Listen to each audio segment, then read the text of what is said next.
Alright everyone, so today we're working on my Gen 5 Viper. I'm going to be installing a short shifter knob, and I got the shifter ball from Speed Dawg and the short shifter knob adapter from ISPCO. This is the shortest one they make.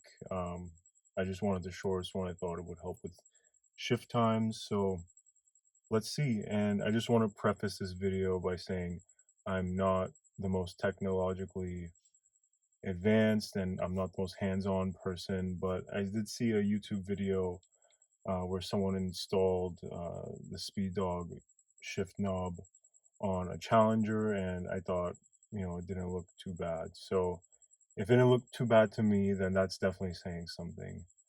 So let's just get ahead and right into it. So what the shift knob came with was this, obviously, and I got orange and black because I have a 2014 anodized carbon Viper, and there's just a bunch of orange stitching and orange pieces around the interior, so I thought the orange would match. And then it came with this nut and this brass piece. So that's what came with the Speed Dawg shift knob. And then this is the ISPCO shift knob adapter. So I've been playing around with it, and I guess the brass goes on here, and then let's see, right there. So the brass goes on here, and then you just basically put the shift ball on here too. And then you just like tighten this nut over here just to secure it. But before we get to that, let's pop this one off. And so what I basically did so far was I just pushed the shift boot down so you can see the nut on the stock shifter. So basically there's the nut here, and then there's two grooves here. And from what I've seen, you basically need two wrenches, one sitting here and then the other sitting on the nut, and you basically have to push them apart so this stock piece, which is one piece, can screw off. And then basically we're just gonna screw this one on, and that should be it. So let's give it a shot. So I have a couple nut wrenches here. Let's put this one, I can adjust it.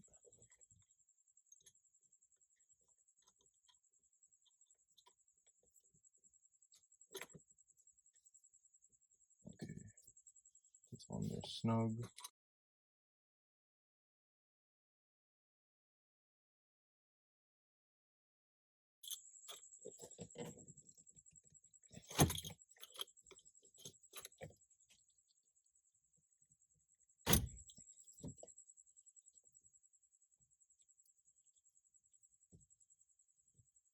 Okay, so I didn't have to do much to break it free for this to twist off. So let's just twist the stock one off.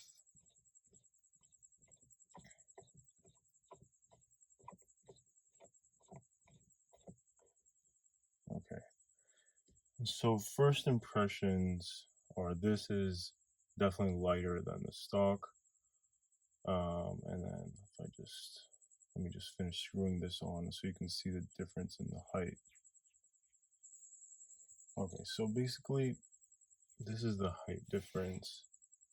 You can see it looks like it's a little over an inch shorter than the stock shift knob and lever. So let's put this one on, and so this should just screw right on.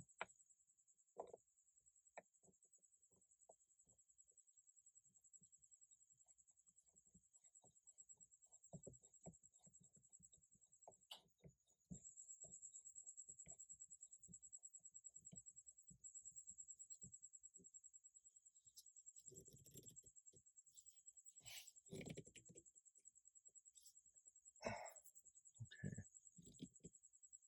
so I'm pretty tight. But let me just adjust this.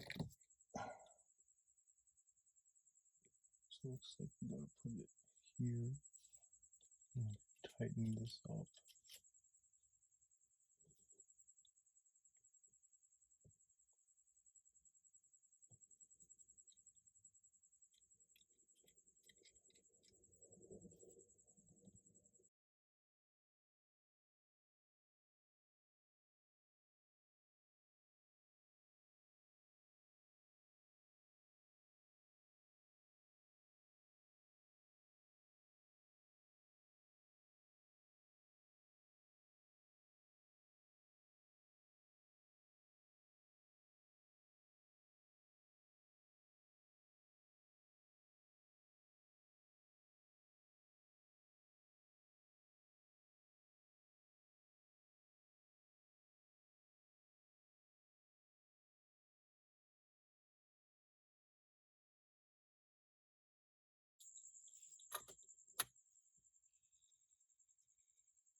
Okay, and then it looks like it's on pretty good, so we can just shift boot up on here, which is kind of annoying to do.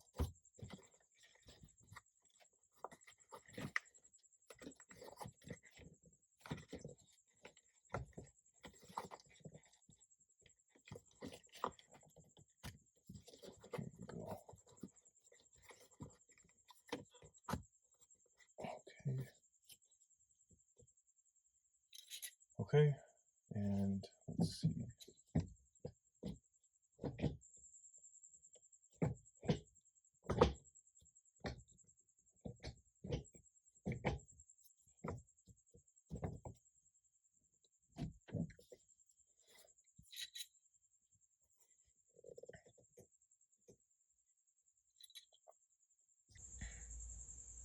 And here's the finished product. You know, like I said, I'm not the most hands-on person, and this wasn't that bad at all. I'll put links for all the products that I used today, and I'll put a link for the video that I watched that made me feel like that I could actually do this myself. But you know, it looks pretty good, feels pretty good. So yeah, the Speed Dawg and the ISPCO collab worked well. So thanks everyone.